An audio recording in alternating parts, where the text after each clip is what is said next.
नमस्कार दोस्तों, मैं राकेश कुमार आप सभी का आपके अपने YouTube चैनल तैयारी जीत की बाई आर.के. सर में स्वागत करता हूं। और दोस्तों, आज हम बात करेंगे एसएससी जीडी एग्ज़ाम एनालिसिस 2023 की। जी हाँ दोस्तों, जिनका भी एग्ज़ाम्स 13 तारीख को है और किस शिफ्ट में है, एक बार कमेंट करके ज़रूर बताएं कि उनका एग्ज़ाम 13 तारीख को किस शिफ्ट में है। और दोस्तों, अगर आपका एग्ज़ाम्स 13 तारीख को है किसी भी शिफ्ट में, तो ये किसी भी शिफ्ट के लिए यानी ऑल शिफ्ट के लिए मोस्ट एक्सपेक्टेड क्वेश्चन लेके आए हैं। और क्वेश्चन से रिलेटेड आपको यहाँ पे जो कि इम्पोर्टेंट फैक्ट बताए जाएंगे। ठीक है, तो यहाँ पे क्वेश्चंस भी आपके कवर होंगे और जो इम्पोर्टेंट फैक्ट बताए जाते हैं सभी क्वेश्चन से रिलेटेड, वो भी आपके एग्ज़ाम्स में काफ़ी बार रिपीट हो रहे हैं। तो जिनका भी एग्ज़ाम्स है वो इस वीडियो को पूरी ज़रूर देखें।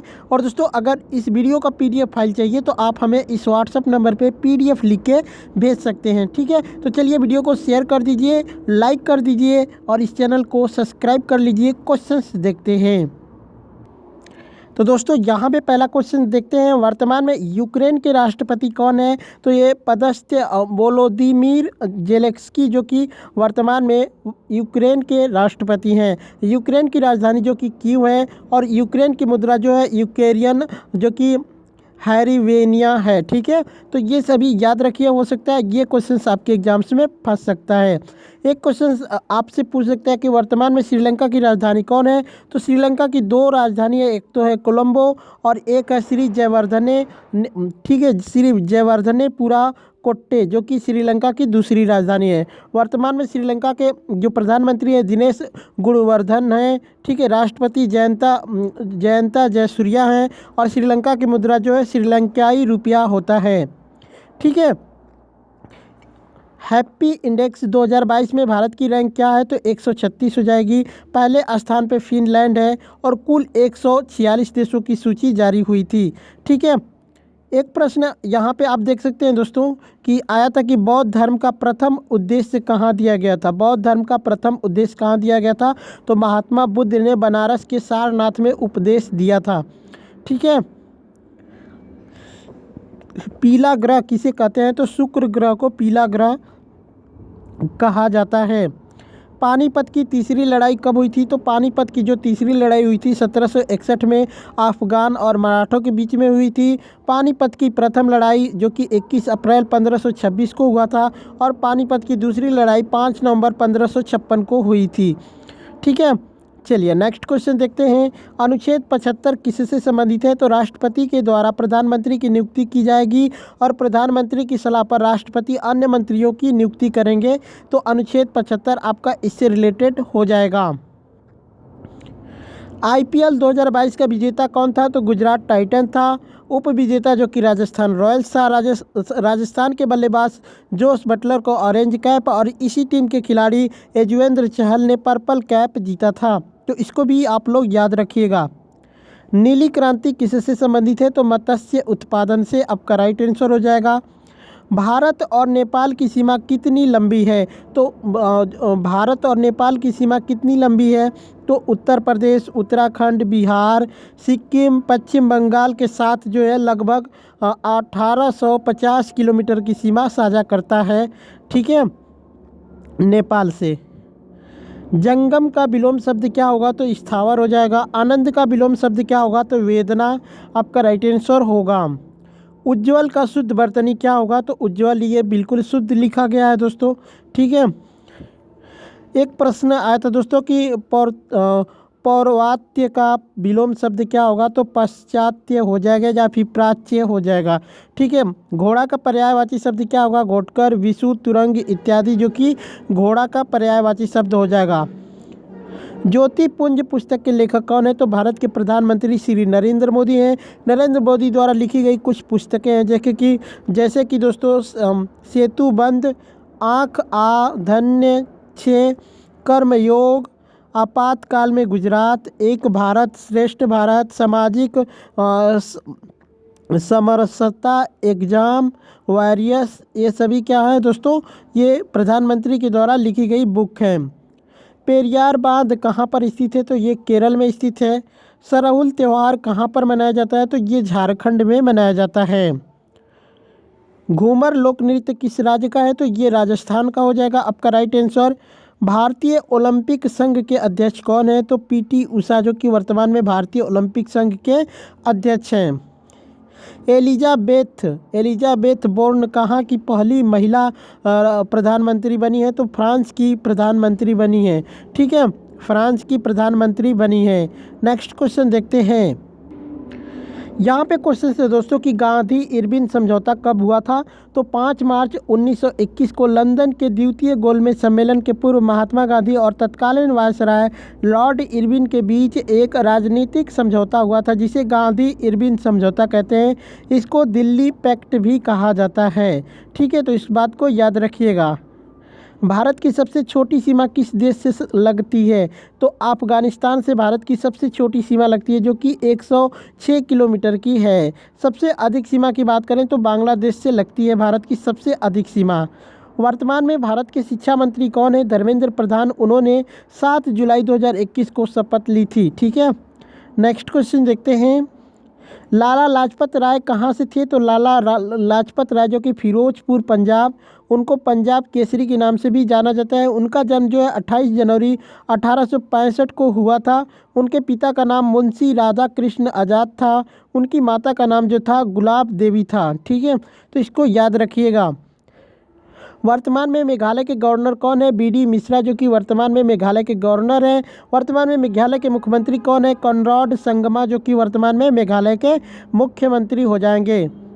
कैल्शियम कार्बोनेट का फार्मूला का है? CaCO3, जो कि कैल्शियम कार्बोनेट का फार्मूला हो जाएगा। किस अनुच्छेद के तहत राष्ट्रपति को हटाया जा सकता है? तो अनुच्छेद 61 के तहत राष्ट्रपति को हटाया जा सकता है। इस अनुच्छेद के तहत राष्ट्रपति पर महाभियोग लगाया जाता है। राष्ट्रपति के खिलाफ महाभियोग का प्रस्ताव तब लाया जाता है जब वह संविधान का उल्लंघन करते हैं। काजीरंगा नेशनल पार्क किस राज्य में है? तो इसका राइट आंसर हो जाएगा असम। ठीक है, मयंक किसका पर्यायवाची शब्द है? तो चंद्रमा का हो जाएगा, बिल्कुल राइट आंसर हो जाएगा। सबसे चमकीला कौन सा ग्रह है? तो शुक्र ग्रह जो है सबसे चमकीला ग्रह हो जाएगा दोस्तों। वर्षा मापने का यंत्र कौन सा होता है? वर्षा मापने का जो यंत्र है कौन है? हेटोमीटर, जो कि आपका राइट आंसर हो जाएगा। 9वीं अनुसूची किससे संबंधित है? तो न्यायालय के समक्ष चुनौती नहीं दी जा सकती है। ठीक है, संविधान के 9वीं अनुसूची में केंद्र और राज्य कानूनों की एक ऐसी सूची है जिसे न्यायालय के समक्ष चुनौती नहीं दी जा सकती है। निरक्षर का विलोम शब्द क्या होगा? साक्षर हो जाएगा। पक्षी का पर्यायवाची शब्द क्या होगा? परिंदा, पंछी, खग, चिड़िया, अंडज, बिहग व बिहंग इत्यादि, जो कि पंछी का पर्यायवाची शब्द हो जाएगा। गंगा का पर्यायवाची शब्द क्या होगा? भागीरथी, सुर, सरिता, देव नदी, विष्णुपदी इत्यादि, जो कि गंगा नदी का पर्यायवाची शब्द हो जाएगा। मछली का पर्यायवाची शब्द क्या होगा? मीन, मत्स्य, जल जीवन, सफरी, मकर इत्यादि, जो कि मछली का पर्यायवाची शब्द हो जाएगा। चलिए नेक्स्ट क्वेश्चन देखते हैं। राज्यसभा सदस्य का कार्यकाल कितने वर्ष का होता है? तो दोस्तों ये 6 वर्ष का हो जाएगा। राज्यों की परिषद या फिर राज्यसभा भारत की द्विसदनीय संसद का ऊपरी सदन है। राज्यसभा एक स्थायी निकाय है और यह कभी भंग नहीं हो सकती। राज्यसभा का कोई कार्यकाल नहीं होता है, जबकि राज्यसभा के सदस्य का कार्यकाल 6 वर्ष का होता है। राज्यसभा के 1/3 सदस्य हर दूसरे वर्ष चक्रीय तरीके से सेवानिवृत्त होते हैं, तो इसको भी याद रखिएगा। छठ पूजा किस देवता से संबंधित है? तो सूर्य देवता से संबंधित है। यह त्यौहार बिहार का प्रमुख त्यौहार भी माना जाता है। इनमें से कौन पंजाब का लोक नृत्य नहीं है? तो लावड़ी, जो कि आपके ऑप्शंस में था दोस्तों, ऐसे करके भी प्रश्न आते हैं। तो लावड़ी जो कि महाराष्ट्र का लोक नृत्य है। किस संविधान संशोधन के तहत SC और ST कैटेगरी के आरक्षण को 10 साल के लिए बढ़ाया गया था? तो संविधान संशोधन 104 संविधान संशोधन के तहत इसको बढ़ाया गया था। 2022 में नागालैंड की पहली महिला राज्यसभा सांसद कौन बनी है? तो फांगनोन कोन्याक, जो कि राज्यसभा जो कि पहली महिला राज्यसभा सांसद बनी है नागालैंड की। ठीक है, जम्मू कश्मीर के दूसरे उपराज्यपाल कौन बने हैं? तो मनोज सिन्हा, जो कि दूसरे राज्यपाल हैं जिन्होंने 7 अगस्त 2020 से अब तक हैं। जम्मू कश्मीर के प्रथम राज्यपाल गिरीश चंद्र मुर्मू थे, जो कि 31 अक्टूबर 2019 से 6 अगस्त 2020 तक उनका कार्यकाल था। एक प्रश्न आया था दोस्तों कि दूध और क्रीम किसके उदाहरण है, तो ये द्रव्य इमल्सन के उदाहरण हैं। हरित क्रांति क्यों हुआ था, ठीक है, हरित क्रांति क्यों हुआ था, तो खाद्य उत्पादन बढ़ाने के लिए हुआ था। पहली हरित क्रांति कब शुरू हुई थी, तो दोस्तों पहली जो हरित क्रांति शुरू हुई थी, ये पहली हरित क्रांति शुरू हुई थी 1966 से 67 में शुरू हुआ था, लेकिन मुख्य रूप से भारत में 1965, ठीक है, 1965 से 1968 माना जाता है। कुछ बुक में 1966 से 1968 माना जाता है, ठीक है, तो इस चीज़ को भी याद रखिएगा। द्वितीय गोलमेज सम्मेलन कब हुआ था, तो 7 सितंबर 1931 से 1 दिसंबर 1931 तक हुआ था। प्रथम गोलमेज सम्मेलन 12 नवंबर 1930 से 13 जनवरी 1921 तक, सॉरी यहाँ पे 31 होगा, 31 तक लंदन में आयोजित किया गया था। इलाहाबाद का अशोक स्तंभ किस राजा के शासनकाल में बनाया गया था, तो समुद्रगुप्त के शासनकाल में बनाया गया था। वहीं बात करते हैं दोस्तों, तो समुद्रगुप्त के दरबारी कवि और मंत्री हरिसेन ने इलाहाबाद स्तंभ शिलालेख यानी हिया प्रयाग प्रशस्ति की रचना की थी। यह स्तंभ अशोक द्वारा 6 शताब्दी पूर्व निर्मित एक अशोक स्तंभ था। यह शिलालेख समुद्रगुप्त की प्रशस्ति और इसमें समुद्रगुप्त की विजय और गुप्त साम्राज्य की सीमाओं का उल्लेख किया गया है। इस शिलालेख के अनुसार समुद्रगुप्त ने उत्तर में 9 राजाओं को हराया था, दक्षिण में 12 राजाओं को, सभी आठवीं के राज्यों को गुलाम बना लिया था, ठीक है। इलाहाबाद प्रशस्ति को मूल रूप से इलाहाबाद के पास कौशाम्बी में अशोक स्तंभ पर उत्कीर्ण किया गया था। बाद में इसे इलाहाबाद किले से भी हटा दिया गया था। छठी का डस डस याद दिलाना, तो छठी का दूध याद दिलाना, इसका अर्थ हो जाएगा बहुत कष्ट आ पड़ना, ठीक है। जल का पर्यायवाची शब्द पूछेगा कि क्या है, तो आप वारी, पानी, नीर, सलील, तोय, उदक, अम्बु, अमृत, जीवन, मेघ, पुष्प, पय इत्यादि, जो कि जल का पर्यायवाची शब्द हो जाएगा। हम लोग कैसा कचरा करते हैं, तो अनिम्नकरणीय कचरा करते हैं। कचरे को 2 भागों में बांटा गया है। पहला जैव जो कि जैव निम्नकरणीय तथा दूसरा जैव अनिम्नकरणीय होता है, ठीक है। एक प्रश्न आया था दोस्तों, राज्यपाल की योग्यता क्या होती है, तो राज्यपाल की योग्यता सभी होती है। वह भारत का नागरिक होना चाहिए, वह 35 वर्ष की आयु पूरी कर चुका होना चाहिए, वह राज्य सरकार या फिर केंद्र सरकार या फिर राज्य के नियंत्रण के अधीन किसी सार्वजनिक उपकरण में लाभ के पद पर ना हो, वह जो है राज्य विधानसभा का सदस्य चुने जाने के योग्य हो, वह पागल या फिर दिवालिया न घोषित किया जा चुका हो। राज्यपाल की योग्यता भारतीय संविधान के अनुच्छेद 157 में है। पृथ्वी की ऊपरी परत को क्या कहते हैं, तो भूपर्पटी यानी लिथोस्फीयर कहा जाता है। किस नृत्यांगना को गिद्ध अवार्ड दिया गया था, गिद्धा अवार्ड, तो इसका आंसर कमेंट करिएगा। भारतीय ओलंपिक संघ की स्थापना कब हुई थी, 1927 में हुई थी। भारतीय खेल प्राधिकरण का गठन कब हुआ था, 1984 में हुआ था। मौलिक कर्तव्य किस समिति की सिफारिश पर बना था, तो स्वर्ण सिंह की जो कि स्वर्ण सिंह समिति के सिफारिश पे मौलिक कर्तव्य को ऐड किया गया था। फीफा के अनुसार फुटबॉल की साइज़ कितनी होनी चाहिए, तो अंतर्राष्ट्रीय मैचों के लिए इसकी लंबाई जो कि 100 से 110 मीटर की श्रेणी में होती है, जिसे 110 से 120 यार्ड भी कहते हैं, तथा चौड़ाई 64 से 75 मीटर यानी 70 से 80 यार्ड होती है।